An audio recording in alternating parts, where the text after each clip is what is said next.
Hello students, welcome back to your own learning platform Vedika commerce classes. आज इस class के अंदर हम करेंगे issue of shares for other than cash. Meaning क्या होता है, किसको इशू किए जाते हैं ये बिना कैश के शेयर्स, जर्नल एंट्रीज क्या होंगी, कब गुडविल की एंट्री करनी पड़ेगी, कब कैपिटल रिजर्व की एंट्री आ जाएगी, कब ये शेयर्स प्रीमियम पे इशू किया जाएगा, कब ये शेयर्स एट पार इशू किया जाएगा और कब कैलकुलेशन डिस्काउंटेड शेयर्स के अकॉर्डिंग होगी। वो सारे पॉइंट्स जो एमसीक्यू की फॉर्म में या शॉर्ट क्वेश्चंस की फॉर्म में आपके एग्जाम के अंदर आ जाती हैं, और वो सारे पॉइंट्स जहां पे आप लोग यूजुअली कंफ्यूज होते हो या मिस्टेक कर देते हो, वो सारे पॉइंट्स हम इस क्लास के अंदर कवर करेंगे। सो बिना स्किप किए हुए इस क्लास को लास्ट तक देखना। आई गारंटी कि इसके बाद आपको अदर देन कैश इस टॉपिक के लिए कोई दूसरी वीडियो देखने की जरूरत नहीं पड़ेगी। सो विदाउट वेस्टिंग टाइम हम स्टार्ट करते हैं। जैसे कि हमारा टॉपिक है issue of shares for other than cash. Cash तो ब्लड होता है ऑर्गेनाइजेशन का। कंपनी बिना कैश लिए, बिना पैसा लिए शेयर्स इशू कर रही है, तो क्या पब्लिक को कर रही है? नहीं। सबसे पहली मिस्टेक आप यहीं पे करते हो। सबसे पहले आपके कॉन्सेप्ट्स यहीं पे क्लियर होने चाहिए कि इस तरह के शेयर्स जो कैश के लिए इशू नहीं हो रहे हैं, वो पब्लिक को कभी इशू नहीं करती है कंपनी, ठीक है? क्योंकि पब्लिक को इशू करेगी तो बदले में पैसा लेगी। तो फिर किन लोगों को इस तरह के शेयर्स इशू किए जा रहे हैं? उन लोगों को जिनसे कंपनी ने या तो कोई एसेट खरीदा है, अब उनको कैश में पेमेंट ना करके क्या कर रही है, इशू पकड़ा देगी, शेयर्स इशू कर देगी, है ना, शेयर्स पकड़ा देगी। तो वहां पे कैश देने की जरूरत नहीं पड़ी, एसेट आ गया, बदले में शेयर्स चले गए। उन प्रमोटर्स को जो हमारी कंपनी को प्रमोट कर रहे हैं, उनको पेमेंट करनी थी ना, तो पेमेंट ना करके, कैश में पेमेंट ना करके शेयर्स देके पेमेंट कर दी, खत्म। उन अंडर राइटर्स को जो मार्केट के अंदर, सेकेंडरी मार्केट के अंदर हमारी कंपनी की गारंटी ले रहे हैं, अंडर राइट कर रहे हैं, तो उन लोगों को जो पेमेंट करनी थी वो कैश में या बैंक के थ्रू पेमेंट ना करके कंपनी ने उनको शेयर्स पकड़ा दिए हैं, तो उनकी पेमेंट भी हो गई, नॉन कैश पेमेंट हो गई। तो फाइनली ये जो अदर देन कैश वाले शेयर्स होते हैं वो कभी भी पब्लिक को इशू नहीं किए जाते, ठीक है? अब जो पॉइंट आपको आके कंफ्यूज करता है वो होता है कि एक ही क्वेश्चन के अंदर कुछ शेयर्स तो वेंडर्स को भी इशू किए जा रहे हैं, कुछ अदर देन कैश के लिए इशू किए जा रहे हैं, और कुछ शेयर्स जो है वो कैश की फॉर्म में पब्लिक को इशू किए जा रहे हैं। तो एक ही क्वेश्चन में बिल्डिंग खरीदी है और उसको हमने शेयर इशू कर दिए, बाकी के शेयर्स हमने पब्लिक को इशू किए हैं, एप्लीकेशन पे इतना पैसा आया, अलॉटमेंट पे इतना पैसा आया, वगैरह वगैरह, इस तरह की सारी डिटेल एक ही क्वेश्चन में दे दी जाती है और आप लोग कंफ्यूज, है ना? यहीं पे कंफ्यूज हो जाते हो। अब इसमें कौन सी एंट्री करनी है? वेंडर की एंट्री करनी है पहले, शेयर्स की एंट्री करनी है। अगर शेयर्स की कैलकुलेशन थोड़ी ज्यादा है तो उसको हम क्या लिखेंगे, डिस्काउंट लिखेंगे या गुडविल लिखेंगे या कैपिटल रिजर्व लिखेंगे? इतनी सारी कंफ्यूजन आपके माइंड में होती है, तो कंफ्यूज होने की जरूरत नहीं है। वन बाय वन सारी प्रॉब्लम्स को हम यहाँ पे सॉल्व करेंगे, ठीक है? तो फिलहाल हम ये समझते हैं कि किन किन लोगों को, ये देखो, वेंडर को किए जाएंगे जिनसे हम एसेट खरीदेंगे, उनको हम नॉन कैश शेयर्स इशू करेंगे, प्रमोटर्स को एंड अंडर राइटर्स को। तो पहले हम इनकी जर्नल एंट्री समझते हैं, फिर जर्नल एंट्रीज के अंदर हम एक न्यूमेरिकल वैल्यू लेके उन सारे पॉइंट्स को क्लियर करेंगे जहां पे आप कंफ्यूज होते हो। तो आ जाते हैं हम सबसे पहले। सपोज हमने एक बिल्डिंग खरीदी है किसी वेंडर से, ए लिमिटेड उसका नाम है, ठीक है? तो ए लिमिटेड से हमने एक बिल्डिंग खरीदी है सपोज 1 लाख रुपीस की, है ना? और हमारे जो शेयर्स हैं उनकी फेस वैल्यू जो है वो 10 रुपीज है, क्योंकि हमें एट लास्ट शेयर्स इशू करने हैं ना यहाँ पे। तो हम फिलहाल एक एग्जांपल लेके चल रहे हैं कि हमने बिल्डिंग खरीदी है 1 लाख रुपीस की और हमारे शेयर्स की जो फेस वैल्यू है वो 10 रुपीज ईच है। डन, क्लियर हो गया? तो अब हम यहाँ पे देखते हैं सबसे पहले एंट्री कैसे करेंगे उस केस में जब हम वेंडर से कोई एसेट खरीदेंगे। अब वेंडर से हम एसेट खरीद रहे हैं तो एंट्री वही 11th क्लास वाली। कैसे खरीदते थे आप? जब क्रेडिट में, उधार में किसी से कोई बिल्डिंग खरीदते थे तो एंट्री क्या करते थे? बस वही वाली एंट्री यहाँ पे करनी है। अब क्लास चेंज हुई है तो एंट्री थोड़ी चेंज हो जाएगी, है ना। तो क्या हो जाएगा आपके पास, क्या एंट्री करते थे आप, building account debit to vendors account. अब वेंडर्स का अगर हमने ए लिमिटेड लिया था तो आप ए लिमिटेड लिख सकते हो यहाँ पे, ठीक है। और कितने की, हमने 1 लाख की हमने मशीन खरीदी, 1 लाख की हमने एक बिल्डिंग खरीदी थी, अब वेंडर ने हमें 1 लाख की वो दे दी। नरेशन क्या लिखोगे, वही वाली 11th क्लास वाली, being building purchase from A limited, vendor का नाम जो भी क्वेश्चन में दिया जाए वो लिख देना। अब नेक्स्ट एंट्री इसकी क्या रहेगी, अब हम बेटा वेंडर को शेयर्स इशू करेंगे, तो वेंडर द रिसीवर, यहाँ पे रिसीवर हो जाएगा डेबिट। और बदले में क्या जा रहा है, हम वहां पे क्या करते थे, वेंडर टू कैश, कि वेंडर को हमने कैश की पेमेंट कर दी। अब यहाँ पे कैश की पेमेंट तो नहीं हो रही है, तो यहाँ पे क्या जा रहा है, जाने वाली चीज क्रेडिट होती है, तो यहाँ पे क्या जा रहा है, यहाँ पे जा रहे हैं शेयर्स। कैश ना जाके शेयर्स जा रहे हैं। तो कितना, 1 लाख की उसकी लाइबिलिटी थी वेंडर की, और हम उसको क्या दे रहे हैं, हम उनको इशू कर रहे हैं शेयर कैपिटल। 1 लाख रुपीज के शेयर्स इशू कर दिए हमने, उसको कैश की पेमेंट नहीं की है। तो बस ये 2 एंट्री आपकी यहाँ पे होती है। अब पॉइंट इज कि 1 लाख रुपए के शेयर्स इशू किए हैं और शेयर्स की फेस वैल्यू थी हमारी 10 रुपीज, हम मान के चले थे।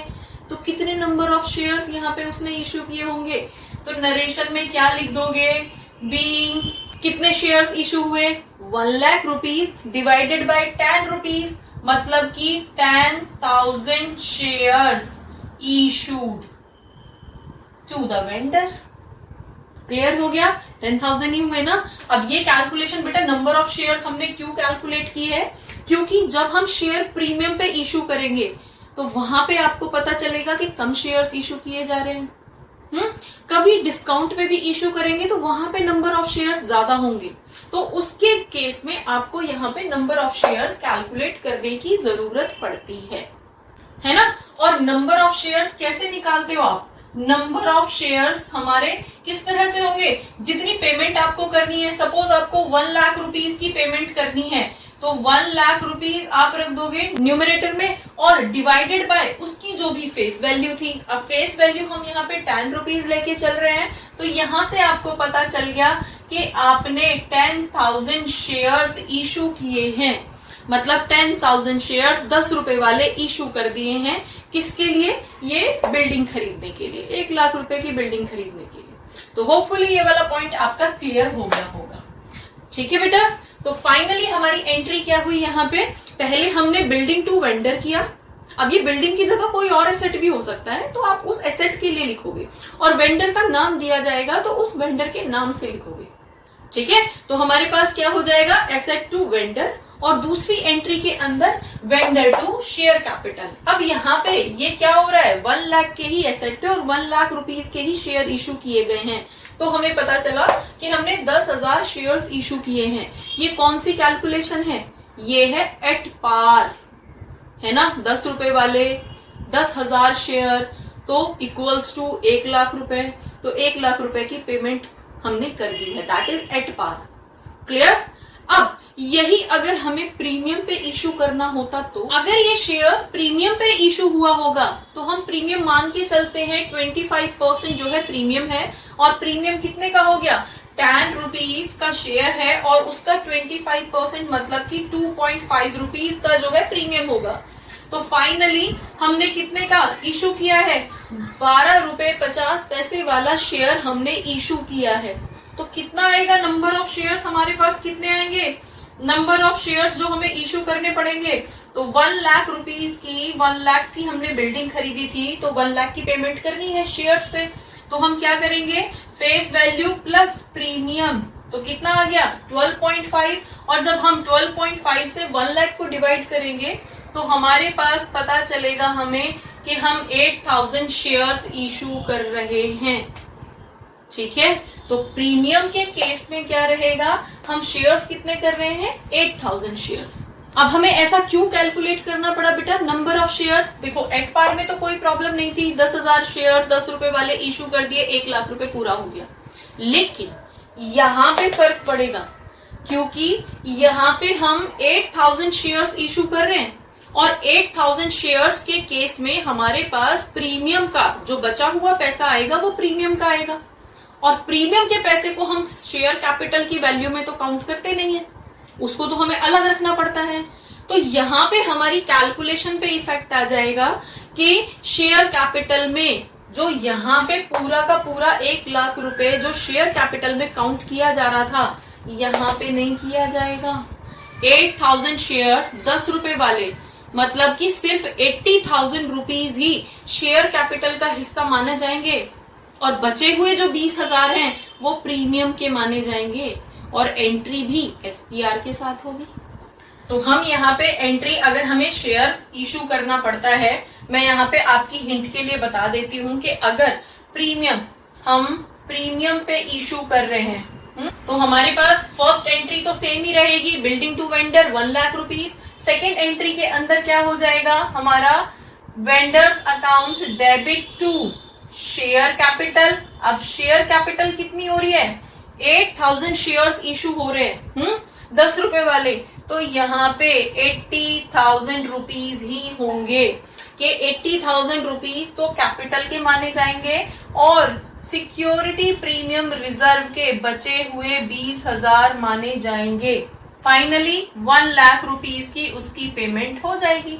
इस तरह से करके हम प्रीमियम के केस में एंट्री करेंगे।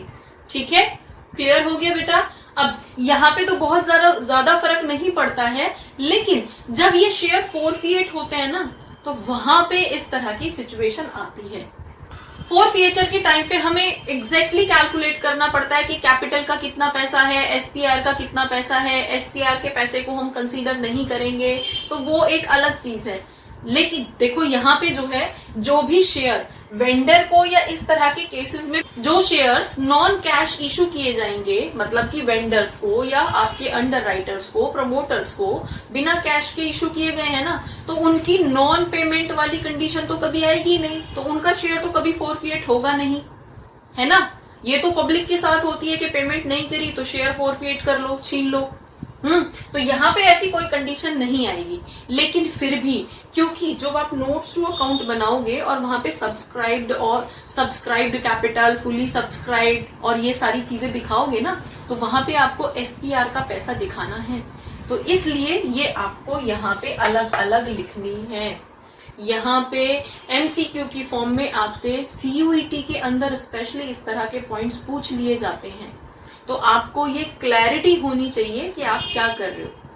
ठीक है, और यही अगर हम डिस्काउंट पे कर देते हैं, डिस्काउंट का मतलब क्या हो गया आपका, डिस्काउंट मतलब जहां पे 10,000 शेयर्स देके आप ट्रांजैक्शन कर पा रहे थे, अब आपको ज्यादा शेयर्स देने पड़ेंगे। सपोज आपने यहाँ पे 20% का डिस्काउंट है आपके शेयर में, आपका जो शेयर इशू हो रहा है वो 20% के डिस्काउंट पे इशू हो रहा है, तो इन लोगों को भी डिस्काउंट वाला शेयर ही इशू करोगे।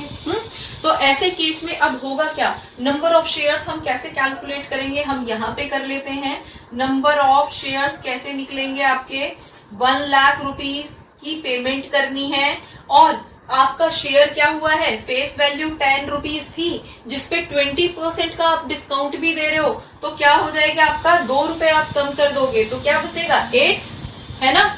और 8 के अकॉर्डिंग जब आप करोगे यहाँ पे, तो 12,500 शेयर्स आपको इशू करने पड़ेंगे।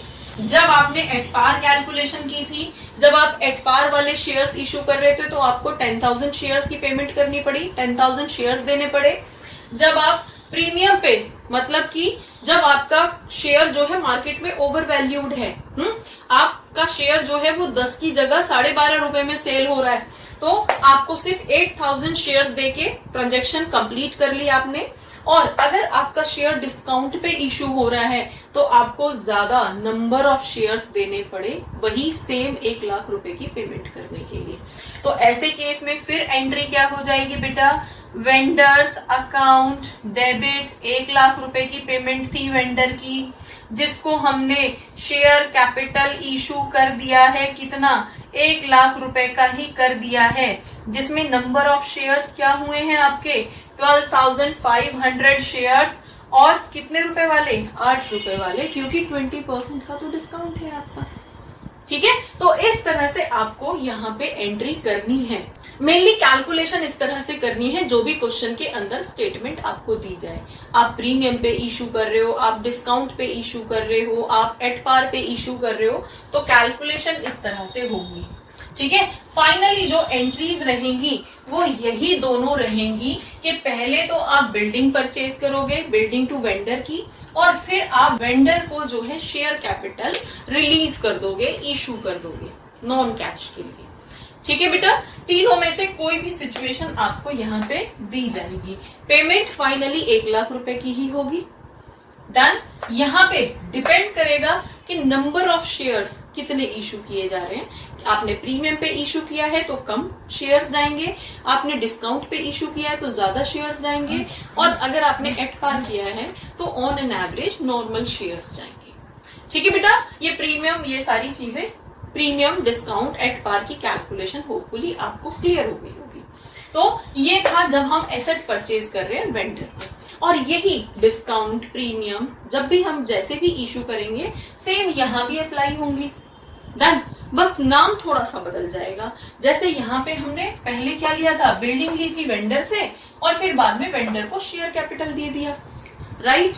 अब यहाँ पे क्या होगा, हम एक्सपेंस के नाम पे उन अंडर राइटर्स को या फिर उन प्रमोटर्स को पेमेंट कर रहे हैं शेयर्स की। तो मेनली प्रमोटर्स के केस में किस तरह के एक्सपेंसेस आते हैं, हमारे इनकॉर्पोरेशन एक्सपेंसेस आते हैं, हमारे प्रमोशन रिलेटेड एक्सपेंसेस आते हैं। तो उन एक्सपेंसेस को आप यहाँ पे शो करते हो। तो पहले तो आप एक्सपेंस की एंट्री करोगे, तो कैसे करोगे, जैसे यहाँ पे वेंडर ने आपको बिल्डिंग दी थी, तो सेम मैनर में आपका जो रहेगा इनकॉर्पोरेशन एक्सपेंस, आप यहाँ पे लिख सकते हो incorporation expense account debit to promoters account. अब उस प्रमोटर को आप क्या करोगे, सेकेंड एंट्री में क्या करोगे, promoters account debit to share capital account. अब उसको आप शेयर्स दे दोगे। अगेन आप एट पार वाले दे रहे हो, सपोज उसने 1,00,000, तो अगर एट पार पे दे रहे हो तो 10,000 शेयर्स इशू कर दोगे उसको। अगर आप प्रीमियम पे दे रहे हो तो 8,000 शेयर्स इशू कर दोगे, और अगर डिस्काउंट वाले शेयर इशू कर रहे हो तो 12,500 शेयर्स उसको रिलीज कर दोगे। फाइनली उसकी 1,00,000 रुपए की उसने आपके खर्चे किए थे, तो फाइनली 1,00,000 रुपए के शेयर आप उसको पेमेंट कर दोगे। बस यही दो एंट्री होती हैं, इसके अलावा कोई एंट्री नहीं होती। प्रमोटर्स की हो गई, सेम मैनर में ही अब हमारी अंडर राइटर्स की एंट्री होगी।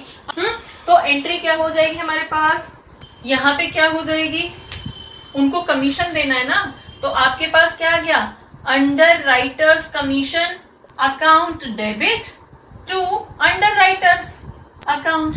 ठीक है, कमीशन के नाम पे underwriters commission account debit to underwriters. ठीक है, देन सेकेंड एंट्री, अब इन अंडर राइटर्स को आप क्या करोगे, अंडर राइटर्स की अब आप पेमेंट कर दोगे। कैश से नहीं कर रहे हो, किससे कर रहे हो, आप टू शेयर कैपिटल अकाउंट से इनकी पेमेंट कर रहे हो। अगेन एग्जांपल हम वही लेके चलते हैं। 1,00,000 रुपए का कमीशन देना था, तो 1,00,000 रुपए की पहले हमने यहाँ पे एंट्री कर दी कि अंडर राइटर कमीशन हमारा एक्सपेंस है ना, वही 11th वाली एंट्री है, एक्सपेंस जनरेट कर रहे हो, तो अंडर राइटर कमीशन के 1,00,000 रुपीज ड्यू होते हैं, और फिर उन अंडर राइटर्स को 1,00,000 रुपीज की पेमेंट कर दी जाएगी। रुपीज की पेमेंट नहीं हो रही है, शेयर्स की पेमेंट हो रही है। 1,00,000 रुपीज के बराबर जितने भी शेयर्स होते हैं उनकी पेमेंट कर दी जाएगी, उतने शेयर्स उसको पकड़ा दिए जाएंगे। अगेन सिचुएशन वही है, अगर एट पार है, एट पार वाले शेयर्स हैं तो 10,000 शेयर्स पकड़ा दिए जाएंगे, अगर वो प्रीमियम वाले हैं तो 8,000 शेयर्स पकड़ा दिए जाएंगे, और अगर वो डिस्काउंट वाले शेयर्स हैं तो 12,500 शेयर्स उसको पकड़ा दिए जाएंगे। बस इसके अलावा कोई एंट्री नॉन कैश के लिए या अदर देन कैश के लिए नहीं आती। अब इसके अलावा बेटा इन 3 लोगों के अलावा जो है ये शेयर्स अदर देन कैश किसी को इशू नहीं किए जाते। कंपनी पागल नहीं है कि अपने शेयर्स फ्री में बांट देगी, है ना। तो जिन लोगों से उसने काम करवाया है, जिनको कैश में पेमेंट करनी थी या जिनसे एसेट खरीदा है उनको कैश में पेमेंट करनी थी, उनके लिए कंपनी ने कैश ना देके शेयर्स दे दिए हैं, पेमेंट हो गई, बात खत्म। अब पॉइंट आता है कि कई बार इस तरह की एंट्रीज में गुडविल की एंट्री आ जाती है, कई बार कैपिटल रिजर्व की एंट्री आ जाती है, तो उसको किस तरह से करेंगे, तो उसको अब हम नेक्स्ट क्लास के अंदर करेंगे। बेटा वीडियो ना बहुत लेंदी हो गई है, तो अगर इसी क्लास के अंदर कंटिन्यू करेंगे तो वो बहुत लंबा हो जाएगा। बेटर है कि हम उसको नेक्स्ट क्लास के अंदर करेंगे, जिससे आपके लिए भी वो बोरिंग नहीं होगा, ठीक है। और इस क्लास के बाद इस क्लास को फॉर श्योर देख लेना, आपके सारे पॉइंट्स क्लियर हो जाएंगे। और अब बारी है आज के क्विज की। जैसा हमने यहाँ पे डिस्कस किया है, आपको हमें कमेंट में बताना है क्या shares for other than cash public को इशू हो सकते हैं। और इसी के साथ साथ आप हमें बताइए कि आपको ये क्लास कैसी लगी, जिससे हमारा भी मोटिवेशन बढ़े। For more keep watching, keep learning. Thank you.